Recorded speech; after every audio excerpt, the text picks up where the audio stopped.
600 ಎಕರೆ ಜಮೀನನ್ನು ಹೊಡೆಯುವಂಥ ಒಂದು ಸ್ಕೀಮ್ ಇದು. ಇದನ್ನು ಇವತ್ತು ಯಾಕೆ ತಗೊಳ್ತಿದ್ದೀವಿ, ಅವತ್ತೇ ನೋಟಿಫಿಕೇಷನ್ ಆಗಿದೆಲ್ಲ ಅಂತ ನಿಮಗೆ ಅನ್ನಿಸ್ಬೋದು. ಇದು ನಾವು ಯಾವಾಗ ತೆಗೆದುಕೊಂಡಿದ್ದೀವಿ ಅಂತಂದರೆ, ನಾನು ಯುವ ಮೋರ್ಚಾದ ರಾಜ್ಯಾಧ್ಯಕ್ಷ ಆಗಿದ್ದೆ. 2016ರಲ್ಲಿ ಸರ್ಕಾರ ಏನು ಮಾಡುತ್ತೆ ಅಂತಂದರೆ, ಅವಾಗ ಸಿದ್ದರಾಮಯ್ಯ ಸಾಹೇಬರು ಸರ್ಕಾರ ಬರುತ್ತೆ. 1965ರಲ್ಲಿ ವಕ್ಫ್ ಅವರು ಗೆಜೆಟ್ ನೋಟಿಫಿಕೇಷನ್ ಮಾಡ್ತಾರೆ. ಇಷ್ಟು ಭೂಮಿ 600 ಚಿಲ್ಲರೆ ಎಕರೆ ತಮಗೆ ಸೇರಿದ್ದು. ಮೈಸೂರಿನಲ್ಲಿ 443 ಎಕರೆ, ಚಾಮರಾಜನಗರ ಜಿಲ್ಲೆಯಲ್ಲಿ 175 ಎಕರೆ ಜಾಗ ನಮಗೆ ಸೇರಿದ್ದು ಅಂತ ವಕ್ಫ್ದು ಅವರು ಏನು ಮಾಡ್ತಾರೆ, ಗೆಜೆಟ್ ನೋಟಿಫಿಕೇಷನ್ ಮಾಡ್ತಾರೆ. ಅದು ಎಲ್ಲೆಲ್ಲಿ ಸರ್ಕಾರಿ ಭೂಮಿ ಇದೆ, ಎಲ್ಲೆಲ್ಲಿ ಖಾಲಿ ಜಮೀನಿದೆ, ಅದಕ್ಕೆಲ್ಲ ಅವರು ಈ ಥರ ಒಂದು ನೋಟಿಫಿಕೇಷನ್ ಕೊಡ್ತಾರೆ. ಆದರೆ ಆ ನೋಟಿಫಿಕೇಷನ್ ಆದ ನಂತರ ಯಾವುದೇ ಪ್ರೊಸೀಜರ್ ಆಗಲ್ಲ, ಅದರಲ್ಲಿ ಯಾರೂ ಮುಂದುವರಿಯಲ್ಲ, ಅದು ಅಲ್ಲಿಗೆ ನಿಂತಿರುತ್ತೆ. 2013ರಲ್ಲಿ ಸಿದ್ದರಾಮಯ್ಯ ಸಾಹೇಬರು ಈ ರಾಜ್ಯದ ಮುಖ್ಯಮಂತ್ರಿಯಾಗಿ ಬರ್ತಾರೆ. ಆನಂತರ ಒಂಥರ ಈ ವಕ್ಫ್ ಅವರಿಗೆ, ಮುಸಲ್ಮಾನರಿಗೆ ಧೈರ್ಯ ಬರುತ್ತೆ, ಯಾಕೆ ನಮ್ಮವನೇ ಮುಖ್ಯಮಂತ್ರಿ ಆಗಿದ್ದಾನೆ, ಏನೋ ಕೇಳಿದ್ರು ಕೊಡ್ತಾರೆ ಅಂತೇಳಿ ಹೇಳ್ಬಿಟ್ಟು ಅವ್ರಿಗೆ ಅನಿಸುತ್ತೆ. ಆವಾಗ ಏನು ಮಾಡ್ತಾರೆ, ಸಿದ್ದರಾಮಯ್ಯ ಅವರ ಸರ್ಕಾರಕ್ಕೆ ಒತ್ತಡವನ್ನು ತರ್ತಾರೆ, ಇದು ನಮಗೆ ಕೊಡಿ ಅಂತೇಳಿ ಹೇಳಿ. ಅವ್ರ ಗೆಜೆಟ್ ನೋಟಿಫಿಕೇಷನ್ನೇ ಕಾನೂನು ಬಾಹಿರ, ಅವ್ರ ಮಧ್ಯದಲ್ಲೂ ಕೂಡ ಒತ್ತಡವನ್ನು ತರ್ತಾರೆ. ಒತ್ತಡ ತಂದಾದ ಮೇಲೆ 2016ರಲ್ಲಿ 1995 ಮತ್ತು 2013ರಲ್ಲಿ ಕೇಂದ್ರ ಸರ್ಕಾರ, ಅಂದರೆ ನರಸಿಂಹರಾವ್ ಸರ್ಕಾರ ಮತ್ತು ಸೋನಿಯಾ ಗಾಂಧಿ ಸರ್ಕಾರ, ಅಂದರೆ ಮನಮೋಹನ್ ಸಿಂಗ್ ಅಂತ ಹೇಳೋ ಅಗತ್ಯ ಇಲ್ಲ, ಸೋನಿಯಾ ಗಾಂಧಿ ಸರ್ಕಾರ ವಕ್ಫ್ ಕಾಯ್ದೆಗೆ ಮಾಡಿದಂಥ ತಿದ್ದುಪಡಿಗೆ ಅನುಗುಣವಾಗಿ ಈ ಒಂದು ರೆವಿನ್ಯೂ ಮಿನಿಸ್ಟರ್ ಏನು ಮಾಡ್ತಾರೆ, ಒಂದು ಸಭೆನ ಕರೀತಾರೆ. ಸಭೆಯಲ್ಲಿ ನಡಾವಳಿ ಏನಿದೆ ಅಂತೇಳಿ ಹೇಳಿದರೆ, ಸಭೆಯಲ್ಲಿ ಈ ಜಮೀನು ಏನಿದೆ ಇದನ್ನು ಪರಿಶೀಲಿಸಿಬಿಟ್ಟು ಇವರಿಗೆ ರಿಜಿಸ್ಟರ್ ಮಾಡಿಕೊಡಿ ಅಂತ ಹೇಳ್ತಾರೆ. ಅದರಲ್ಲಿ ಏನು ಅಂತಂದರೆ, ಈ ರೀತಿ ವಕ್ಫ್ ಆಸ್ತಿ ಅಂತ ಯಾವ್ಯಾವುದನ್ನು ಕ್ಲೈಮ್ ಮಾಡ್ತಿದ್ದಾರೆ, ಇದಕ್ಕೆ ಸಂಬಂಧಪಟ್ಟಾಗೆ ಅರ್ಜಿಗಳು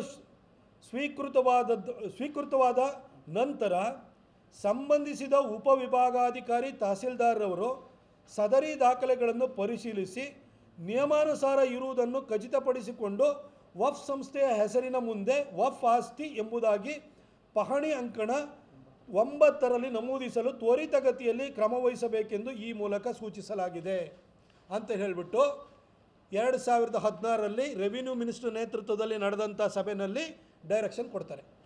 ಅದರಲ್ಲೂ ಕೂಡ ಸ್ಪಷ್ಟವಾಗಿದೆ ಏನಂತಂದರೆ, ದಾಖಲೆಗಳನ್ನು ಪರಿಶೀಲಿಸಿ. 1965ರಲ್ಲೇ ಗೆಜೆಟ್ ನೋಟಿಫಿಕೇಷನ್ನ ಮಾಡಿದ್ರು ಕೂಡ, ಅವರು ಏನು ವಕ್ಫ್ ಅವರು ಕಾನೂನು ಬಾಹಿರವಾಗಿ ಮಾಡಿದ್ರು ಕೂಡ ಇದರ ದಾಖಲೆಗಳನ್ನು ಪರಿಶೀಲಿಸಬೇಕು. ದಾಖಲೆಗಳು ಪರಿಶೀಲಿಸಬೇಕು ಅಂತಂದರೆ, ದಾಖಲೆದು ಅವರಿಗೆ ಅಪ್ಪ ಅಮ್ಮ ಯಾರು ಅಂತ ಪ್ರಾಪರ್ಟಿಗೆ ಇರಬೇಕಲ್ಲ.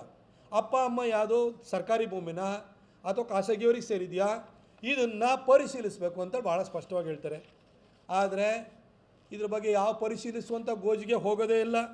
ಏನು ಮಾಡ್ತಾರೆ ಅಂದರೆ, ಏಕಾಏಕಿಯಾಗಿ ನಮ್ಮ ಹುಣಸೂರಿನಲ್ಲಿ ಏನು ಮಾಡ್ತಾರೆ, ಕಟ್ಟೆ ಮಳವಾಡಿನಲ್ಲಿ ಒಂದು ಗಣೇಶ ದೇವಸ್ಥಾನ ಇದೆ, ಅದನ್ನು ಕೂಡ ವಕ್ಫ್ ಆಸ್ತಿ ಅಂತ 8 ಎಕರೆ ಬರ್ಕೊಂಬಿಟ್ಟಿದ್ರು. ಆಮೇಲೆ ಅದನ್ನೇನು ಮಾಡ್ತಾರೆ, ಇದನ್ನು ವಕ್ಫ್ ಆಸ್ತಿ ಅಂತ ಹೇಳ್ಬಿಟ್ಟು ತಹಸೀಲ್ದಾರ್ ಹತ್ರ ಹೋಗಿ ಅದನ್ನು ಬರ್ಸ್ಕೊಬಿಡ್ತಾರೆ. RTCನಲ್ಲಿ ಕಾಲಮ್ ನಂಬರ್ 9ನಲ್ಲಿ ಇದನ್ನು ಬರ್ಸ್ಕೊಳ್ತಾರೆ. ಆದರೆ ಇದು ಮೂಲ ಭೂಮಿ, ಇದು ಶೇಂದಿವನ. ಇದನ್ನು ಬರ್ಸ್ಕೊಂಡಾದ ಮೇಲೆ ನಾವೇನು ಮಾಡ್ತೀವಿ, ನಮ್ಮ ಯೋಗಾನಂದ ಅವರು ಇಲ್ಲೇ ಇದ್ದಾರೆ, ಆಗಲೂ ನಮ್ಮ ಮಂಡಲಾಧ್ಯಕ್ಷರಾಗಿದ್ದರು, ನಾವು ತಕರಾರು ಎತ್ತಿದ್ದು ಇದನ್ನು. ಆನಂತರ ಹುಣಸೂರಲ್ಲಿ ಒಂದು ಹೋರಾಟವನ್ನು ಮಾಡಿ ಕೊನೆಗೆ ತಹಸೀಲ್ದಾರ್ ಹತ್ರ ಹೋಗಿ ನಾವು ಇದನ್ನು ಕೂತ್ಕೊಂಡು ಚರ್ಚೆ ಮಾಡಿ ಆದ ನಂತರ, ಇಲ್ಲ ತಪ್ಪಾಗ್ಬಿಟ್ಟಿದೆ ನಮ್ಮಿಂದ, ಯಾಕಂದರೆ ಶೇಂದಿವನ ಅಂತ ಏನಿದೆ ಈ ಸರ್ಕಾರ, ಒಂದು ನಿಮಿಷ, ಶೇಂದಿವನ ಅಂತ ಏನಿದೆ ಇದನ್ನು ಯಾವುದನ್ನು ಕೂಡ ಬದಲಾಯಿಸಂಗಿಲ್ಲ. ಭೀಕರ ಭೂಮಿ ಅಂತ ಏನಿರುತ್ತೆ ಕೃಷಿ ಭೂಮಿನಲ್ಲಿ, ಅಂದರೆ ವ್ಯವಸಾಯಕ್ಕೆ ಯೋಗ್ಯವಿಲ್ಲದ ಭೂಮಿ ಅಂತ ಏನಿರುತ್ತೆ ಅವನ್ನೆಲ್ಲ ಭೀಕರಾಬ್ ಅಂತ ಮಾಡಿರ್ತಾರೆ. ಅದು ಶೇಂದಿವನ ಇರ್ಬೋದು, ಗುಂಡು ತೋಪು ಇರ್ಬೋದು, ಗೋಮಾಳಗಳಿರ್ಬೋದು, ಹುಲ್ಲು ಬನಿ ಇರ್ಬೋದು. ಇದನ್ನು ಯಾವುದೇ ಕಾರಣಕ್ಕೂ ಕೂಡ ಇದನ್ನು ದಾಖಲೆಗಳನ್ನು ಬದಲಾಯಿಸೋಕ್ಕಾಗಲ್ಲ, ಯಾರಿಗೂ ಪರಭಾರೆ ಮಾಡಲಿಕ್ಕಾಗಲ್ಲ. ಪಕ್ಕದವ್ರು ಇದ್ದರೆ ಅನುಭವಿಸ್ಬೋದೇ ಹೊರತು ಇದನ್ನು ಪರಭಾರೆ ಮಾಡಲಿಕ್ಕಾಗಲ್ಲ. ಇಷ್ಟಾಗಿಯೂ ಕೂಡ ದಾಖಲೆಗಳನ್ನು ಪರಿಶೀಲಿಸಿ ಅಂತ ಅಂದ್ರೂ ಕೂಡ ಇವರೇನು ಮಾಡಿದರು, ಶೇಂದಿವನನ್ನು ತೆಗೆದುಬಿಟ್ಟು ಸರ್ಕಾರಿ ಶೇಂದಿವನ ಮತ್ತು ಸ್ಮಶಾನ ಇದೆ ಇದನ್ನು ಚೇಂಜ್ ಮಾಡಿಬಿಟ್ಟು ಇವರೇನು ಮಾಡಿದರು, ವಕ್ಫ್ ಆಸ್ತಿ ಅಂತ ಮಾಡಿದರು. ಆಮೇಲೆ ತಕರಾರು ಎತ್ತಿದ ಮೇಲೆ ತಹಸೀಲ್ದಾರು ತಪ್ಪಾಗಿದೆ ನಮ್ಮ ಹತ್ರ ಅಂತ ಒಪ್ಕೊಂಡು, ಇದು ಜಾಮಿಯಾ ಮಸೀದಿ ಮಾಸ್ಕ್ ಮತ್ತು ಸುನ್ನಿ ವಕ್ಫ್ ಆಸ್ತಿ ಕಟ್ಟೆ ಮಡಲ್ವಾಡಿ ಅಂತ ಹೇಳ್ಬಿಟ್ಟು ನಮೂನೆ 4ರಲ್ಲಿ ಕಲಂ 9ರಲ್ಲಿ ನಮೂನೆ 9ರಲ್ಲಿ ಇದನ್ನು ಉಲ್ಲೇಖ ಮಾಡಿದರು. ನಾವು ತಕರಾರು ಎತ್ತಿ ಆದಮೇಲೆ ಅವರೇನು ಮಾಡ್ತಾರೆ, ಅದನ್ನು ತಪ್ಪಾಗಿದೆ ಅಂತ ತಹಸೀಲ್ದಾರೇ ಒಪ್ಕೊಂಡು ಎ ಸಿ ಕೋರ್ಟಿಗೆ ಬರೀತಾರೆ. ಯಾಕೆಂದರೆ ಅವರೇ ರಿವರ್ಸ್ ಮಾಡೋಕ್ಕಾಗಲ್ಲ ಅಂತೇಳಿ ಹೇಳಿ ಎ ಸಿ ಕೋರ್ಟ್ನಲ್ಲಿ ಹೋಗಿ court stays as per order ಅಂತೇಳಿ ಹೇಳ್ಬಿಟ್ಟು ನಾವು ಅದನ್ನು ಸ್ಟಾಪ್ ಮಾಡಿದ್ದು ಕಟ್ಟೆ ಮಾಡವಾಡಿನಲ್ಲಿ 8 ಎಕರೆ ಕೊಡುವಂಥದ್ದನ್ನು. ಆದರೆ ಇದೊಂದು ಆಸ್ತಿಗೇನ ನಾವು ಹೋಗಿ ತಡೆದು, ಆದರೆ ಉಳಿದ ಆಸ್ತಿ ಏನಾರು ಆಯಿತಾ? ಏನೂ ಆಗಲಿಲ್ಲ. ಆ ಉಳಿದ ಆಸ್ತಿಗಳನ್ನು ಸಿದ್ದರಾಮಯ್ಯನವರ ಸರ್ಕಾರದಲ್ಲಿ ಪರಭಾರೆ ಮಾಡುವಂಥದ್ದು, ವಫ್ಫಿಗೆ ಬರ್ಕೊಡುವಂತಹ ಪ್ರಕ್ರಿಯೆ ಮುಂದುವರಿತು. ಇದರ ಪರಿಣಾಮವಾಗಿ ಇವತ್ತು ಹೇಗಾಗಿದೆ ಅಂತಂದರೆ, ಮೈಸೂರು ತಾಲೂಕಲ್ಲಿ, ಮೈಸೂರು ಸಿಟಿ ಬಿಟ್ಟಿದ್ದೀವಿ, ಮೈಸೂರು ಸಿಟಿದು ಡಾಕ್ಯುಮೆಂಟನ್ನು ಕೂಡ ಕೊಡ್ತೀವಿ ನಿಮಗೆ. ಮೈಸೂರು ತಾಲೂಕಿನಲ್ಲಿ 44 ಎಕರೆ 25 ಗುಂಟೆ, ನಿಮಗೆ ಒಂದು ಕಾಪಿನೂ ಕೂಡ ಕೊಡ್ತೀವಿ. 44 ಎಕರೆ 25 ಗುಂಟೆನ ಕೊಟ್ಟಿದ್ದಾರೆ. ವಿತ್ ಸರ್ವೆ ನಂಬರ್ ಬರೆದಿದ್ದೀವಿ ನೋಡಿ. ಇಲ್ಲಿ ಇದ್ರೊಳಗಡೆ ಇಲ್ವಾಲ ಎಷ್ಟಿದೆ, ಇಲ್ವಾಲದಲ್ಲಿ ಮೊನ್ನೆ ಒಂದು ಸ್ಕೂಲದನ್ನು ಕೂಡ RTC ಹಾಕಿದ್ದು ನಾವು. ಸಿಂಧುವಳ್ಳಿನಲ್ಲಿ ಎಷ್ಟಿದೆ, ಜಯಪುರದಲ್ಲಿ ಎಷ್ಟಿದೆ, ವಾಜಮಂಗಲದಲ್ಲಿ ಎಷ್ಟಿದೆ, ನಾಗನಹಳ್ಳಿ ಎಷ್ಟಿದೆ, ಶೆಟ್ಟಿಹಳ್ಳಿ, ದೊಡ್ಡ ಕಾಟೂರು, ವರುಣ ಇಲ್ಲಿ ಸೇರಿದ ಅದ್ರ ಜೊತೆಗೆ ಮರೂರು, ವರುಣ ಇಲ್ಲಿವರೆಗೂ 44 ಎಕರೆ 25 ಗುಂಟೆ ಜಮೀನನ್ನು ಅವರು ಆಲ್ರೆಡಿ ಪರಭಾರೆ ಮಾಡಿದ್ದಾರೆ, ವಕ್ಫ್ ಆಸ್ತಿ ಕೊಟ್ಟಿದ್ದಾರೆ. ಹಾಗೆ ಹುಣಸೂರು ತಾಲೂಕಿನಲ್ಲಿ ಮರೂರು, ಕಟ್ಟೆಮಾಳವಾಡಿನಲ್ಲೂ ಸೇರಿ 16 ಎಕರೆ 34 ಗುಂಟೆ ಸೇರಿದಂತೆ ಹುಣಸೂರು ತಾಲೂಕಿನಲ್ಲಿ 55 ಎಕರೆ 36 ಗುಂಟೆನ ಕೊಟ್ಟಿದ್ದಾರೆ. ಇದು ಈಗ 2016 ನಂತರ. ಒಂದು ನಿಮಿಷ, ಪ್ರಶ್ನೆ ಆಮೇಲೆ ತಗೋತೀನಿ. ನಿಮಗೆ ನಿಮ್ಮ ಪ್ರಶ್ನೆಗೆ ಉತ್ತರ ಕೊಡ್ತೀನಿ. ವಿತ್ಡ್ರಾ ಅನ್ನೋದು ಗೆಜೆಟ್ ನೋಟಿಫಿಕೇಷನ್ಗೂ ನೋಟಿಸ್ಗೂ ಭಾಳ ವ್ಯತ್ಯಾಸ ಇದೆ. ನಮ್ಮ ಪತ್ರಕರ್ತ ಮಿತ್ರರಲ್ಲಿ ಕೇಳ್ಕೊಳ್ಳೋದು ಅಷ್ಟೇ. ಗೆಜೆಟ್ ನೋಟಿಫಿಕೇಷನ್ ಅಂದರೆ ಒಂಥರ ಗೌರ್ಮೆಂಟ್ ಆರ್ಡ್ರ್ ಇದ್ದಂಗೆ. ಇದು ನೋಟಿಸ್ ಕೊಡೋವಂಥದ್ದು ಯಾವುದಾದ್ರು ಸಂಬಂಧಪಟ್ಟ ರೆವಿನ್ಯೂ ಇಲಾಖೆ ಕೊಟ್ಟಿರ್ತಾರೆ. ನೋಟಿಸ್ ವಾಪಸ್ ತಗೊಳ್ಳೋದಕ್ಕೂ ಗೆಜೆಟ್ ನೋಟಿಫಿಕೇಷನು ಬಹಳ ವ್ಯತ್ಯಾಸ ಇರುತ್ತೆ. ಹೌದು ಆಯಿತಾ. ಅದಾದಮೇಲೆ ಹುಣಸೂರ್ದಾಯಿತು. ಹುಣಸೂರು ಪಿರಿಯಾಪಟ್ಟಣದಲ್ಲಿ 32 ಎಕರೆ 21 ಗುಂಟೆನ ಕೊಟ್ಟಿದ್ದಾರೆ. HD ಕೋಟೆ ತಾಲೂಕಿನಲ್ಲಿ ಹೈಯೆಸ್ಟ್ 97 ಎಕರೆ 10 ಗುಂಟೆನ ಕೊಟ್ಟಿದ್ದಾರೆ. ನರಸೀಪುರ ತಾಲೂಕಿನಲ್ಲಿ 113 ಎಕರೆ ಕೊಟ್ಟಿದ್ದಾರೆ. 113 ಎಕರೆ 23 ಗುಂಟೆ ಇದೆ. ಇಡೀ ಮೈಸೂರು ಜಿಲ್ಲೆನಲ್ಲಿ ಅತಿ ಹೆಚ್ಚು ಕೊಟ್ಟಿರೋದು ನರಸೀಪುರ ತಾಲೂಕಿನಲ್ಲಿ. ಇದರೊಳಗಡೆ ಎಲ್ಲ ಇದು ರಂಗಸಮುದ್ರ ಇದೆ, ಅಲ್ಲೊಂದು ವಿಜಾಪುರ ಅಂತಿದೆ, ದೊಡ್ಡ ಹೆಬ್ಬಾಗಿಲಿದೆ, ಜೋಡಿಬುಡ್ಡನಹಳ್ಳಿ ಇದೆ, ನರಿಪುರ ಇದೆ, ಅಂಕನಹಳ್ಳಿ ಇದೆ, ಗರ್ಗೇಶ್ವರಿ ಇದೆ, ತಲಕಾಡು ಇದೆ, ಸೋಸಲೆ ಇದೆ, ಅದು ಟಿ ನರಸೀಪುರ ಸಿಟಿನೂ ಕೂಡ ಇದೆ ಸುಮಾರು. ಅದ್ರ ಜೊತೆಗೆ ಮಾವಿನಹಳ್ಳಿ ಇದೆ, ಚಿತ್ರಹಳ್ಳಿ ಇದೆ, ಸೋಮನಾಥಪುರ ಇದೆ, ಬನ್ನೂರಿದೆ. ಹೀಗೆ 113 ಎಕರೆ 23 ಗುಂಟೆನ ಕೊಟ್ಟಿದ್ದಾರೆ.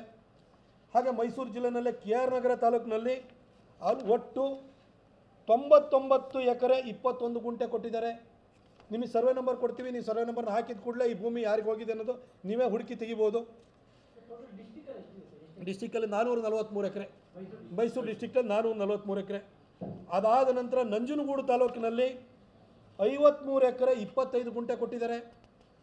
ಅದಾದ ನಂತರ ಚಾಮರಾಜನಗರ ಜಿಲ್ಲೆಗೆ ಹೋಗೋಣ. ಚಾಮರಾಜನಗರ ಜಿಲ್ಲೆಯಲ್ಲಿ ಚಾಮರಾಜನಗರ ತಾಲೂಕು, ಅದರಲ್ಲಿ 21 ಎಕರೆ 2 ಗುಂಟೆ ಕೊಟ್ಟಿದ್ದಾರೆ. ಹಾಗೆ ಗುಂಡ್ಲುಪೇಟೆನಲ್ಲಿ 22 ಎಕರೆ 12 ಗುಂಟೆ ಕೊಟ್ಟಿದ್ದಾರೆ. ಆನಂತರ ಕೊಳ್ಳೇಗಾಲದಲ್ಲಿ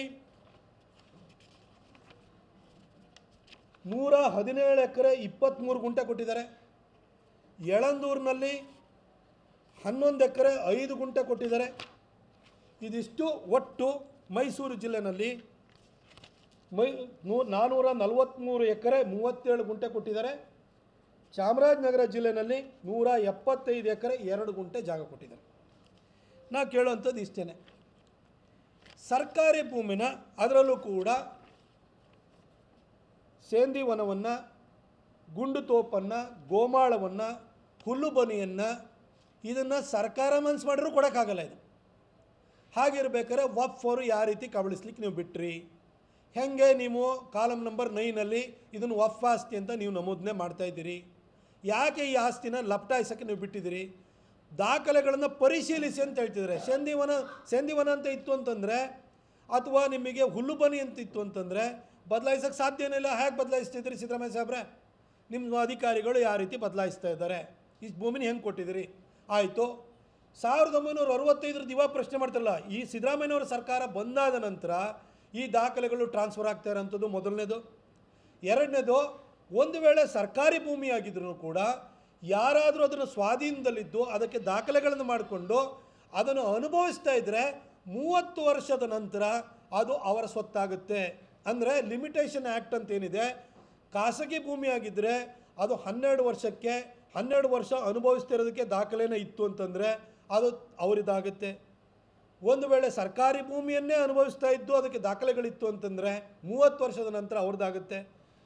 ವಕ್ಫ್ ಅವರು 1965ರಲ್ಲಿ ಗೆಜೆಟ್ ನೋಟಿಫಿಕೇಷನ್ ಅಂತ ಅವರೇ ಮಾಡಿಕೊಂಡ್ರೂ ಕೂಡ ಇದು ಯಾವುದನ್ನು ಕೂಡ ಅವರು ಸುಪರ್ದಿಗೆ ತೆಗೆದುಕೊಂಡಿರಲಿಲ್ಲ, ಪೊಸೆಷನ್ನಿಗೆ ತೊಗೊಂಡಿರಲಿಲ್ಲ, ತೊಗೊಳಕ್ಕೂ ಆಗಿರಲಿಲ್ಲ. ಇದು ಸರ್ಕಾರಿ ಭೂಮಿಯಾಗೇ ಇತ್ತು.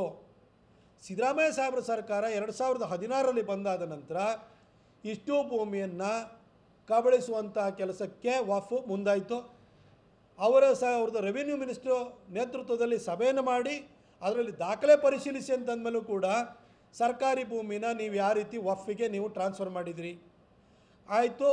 1965ರಲ್ಲಿ ನೀವು ಇದನ್ನು ಸರ್ಕಾರಿ ಭೂಮಿ ಇದು ಗೆಜೆಟ್ ನೋಟಿಫಿಕೇಷನ್ ಮಾಡಿದ್ರಲ್ಲ, ದೇವರಾಜ ಅರಸು ಅವರ ಕಾಲದಲ್ಲಿ ಉಳುವವನೇ ಭೂಮಿಗೆ ಒಡೆಯ ಅಂತ ಬಂತು. ಅಲ್ಲಿ ನಮ್ಮ ರೈತರು ಬೇರೆಯವರು ಅದನ್ನು ಅನುಭವಿಸ್ತಾ ಇದ್ದರು. ಅಥವಾ ಉಳುವವನೇ ಭೂಮಿಗೆ ಒಡೆಯ ಅಂತಂದಮೇಲೆ ಯಾರು ಅದನ್ನು ಅನುಭವಿಸ್ತಿದ್ದಾನೆ ಅವನೇ ಅಲ್ವಾ ಒಡೆಯ. ಅದಕ್ಕೆ ಯಾರು ಟಿಲ್ ಮಾಡ್ತಾಯಿದ್ರೆ ಅವ್ರದ್ದು ಅವನೇ ಉಳುಮೆ ಮಾಡ್ತಿರೋ ಅಂದ್ರೆ ಅವನು ಅಂತ. ಆ ಕರ್ನಾಟಕ ಲ್ಯಾಂಡ್ ರಿಫಾರ್ಮ್ಸ್ ಆ್ಯಕ್ಟ್ ಏನಿದೆಯಲ್ಲ, ಇದು ಯಾಕೆ ಇದಕ್ಕೆ ಅನ್ವಯ ಆಗಿಲ್ಲ? ಆಯಿತು, ಅರ್ಬನ್ ಲ್ಯಾಂಡ್ ಸೀಲಿಂಗ್ ಅಂತ ಬರುತ್ತೆ, ಯಾಕಂದ್ರೆ ಮೈಸೂರು ಸಿಟಿದಿದೆ, ಅದು ಯಾಕೆ ಇದಕ್ಕೆ ಅನ್ವಯ ಆಗಲ್ಲ? ಲಿಮಿಟೇಷನ್ ಆ್ಯಕ್ಟು ಇದಕ್ಕೆ ಯಾಕೆ ಅನ್ವಯ ಆಗಲ್ಲ? 65ರಲ್ಲಿ ನೋಟಿಫಿಕೇಷನ್ ಆದ್ರೂ ಕೂಡ ಈಗ 2025ಕ್ಕೆ ಬಂದಿದ್ದೀವಿ. 2025ಕ್ಕೆ ಬಂದಾದ್ಮೇಲೂ ಕೂಡ ಅರ್ಧ ಶತಮಾನ ಕಳೆದೋಗ್ಬಿಟ್ಟಿದೆ. ಈಗ ಬಂದು ಯಾಕೆ ನೀವು ಲ್ಯಾಂಡನ್ನ ಡಾಕ್ಯುಮೆಂಟನ್ನು ಟ್ರಾನ್ಸ್ಫರ್ ಮಾಡ್ತಾಯಿದ್ದೀರಿ? ಸರ್ಕಾರಿ ಭೂಮಿನ ಯಾಕೆ ಕೊಡ್ತಾಯಿದ್ದೀರಿ, ಪರಭಾರೆ ಮಾಡ್ತಾಯಿದ್ದೀರಿ? ಇದು ನಮ್ಮ ಪ್ರಶ್ನೆ. ಇದನ್ನು ನಾವು ಹೋರಾಟವನ್ನು ನಮ್ಮ ಪಕ್ಷ ರಾಜ್ಯ ಮಟ್ಟದಲ್ಲಿ ತೆಗೆದುಕೊಳ್ತಾ ಇದೆ. ನಾವು ಮೈಸೂರು ಮತ್ತು ಚಾಮರಾಜನಗರ ಜಿಲ್ಲೆ, ಹಾಗೆ ನಾನು ಕೊಡಗನ್ನು ಹಿಂದೆ ಪ್ರತಿನಿಧಿಸ್ತಾ ಇರೋದ್ರಿಂದ ಕೊಡಗಿಗೂ ಕೂಡ ನಾಡಿದ್ದು ಹೋಗ್ತಾ ಇದ್ದೀನಿ. ಕೊಡಗಿನ ವಿಚಾರನೂ ಕೂಡ ನಾವು ತೆಗೆದುಕೊಳ್ತೀವಿ.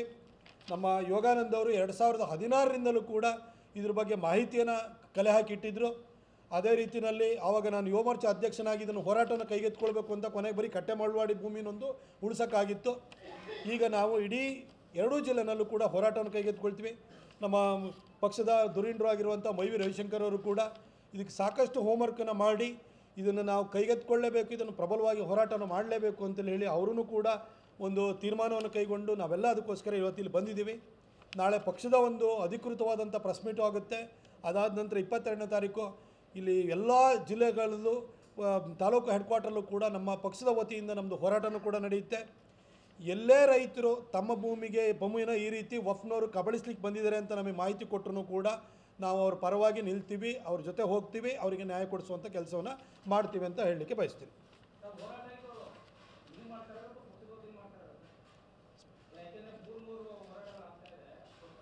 ಹೌದಾ? ಈಗ ನಮಗೆ ಇಲ್ಲಿ ಬಂದಿರೋಂಥ ವಿಚಾರ ಮೈಸೂರು ಚಾಮರಾಜನಗರಕ್ಕೆ ಸೇರಿದಂತೆ ಇಲ್ಲಿಗೆ ನಿಮಗೆ ವಿಚಾರದ ಬಗ್ಗೆ ನೀವು ಹೆಚ್ಚು ಒತ್ತನ್ನು ಕೊಟ್ಬಿಟ್ರೆ ಭಾಳ ಒಳ್ಳೆಯದು ಅನಿಸುತ್ತೆ. ನಾನು ಇವಾಗ ಮಾತಾಡ್ತಾನೂ ಹೇಳಿದೆ, ನಾಳೆ ನಮ್ಮ ಪಕ್ಷದ ವತಿಯಿಂದ ಅಧಿಕೃತವಾಗಿ ಪತ್ರಿಕಾಗೋಷ್ಠಿ ನಡೆಯುತ್ತೆ. ನಾಡಿದ್ದು ಅಧಿಕೃತವಾಗಿ ರಾಜ್ಯವ್ಯಾಪಿಯಾಗಿ ನಾವು ಪ್ರತಿಭಟನೆಯನ್ನು ಮಾಡ್ತೀವಿ ಅಂತ ಹೇಳ್ತಿದ್ದೀವಿ. ಹಾಗಾಗಿ ಈ ವಿಷಯಾಧಾರಿತವಾಗಿ ನಾವು ಚರ್ಚೆನ ಮಾಡೋಣ ಅಂತ ಹೇಳಲಿಕ್ಕೆ ಬಯಸ್ತೀನಿ.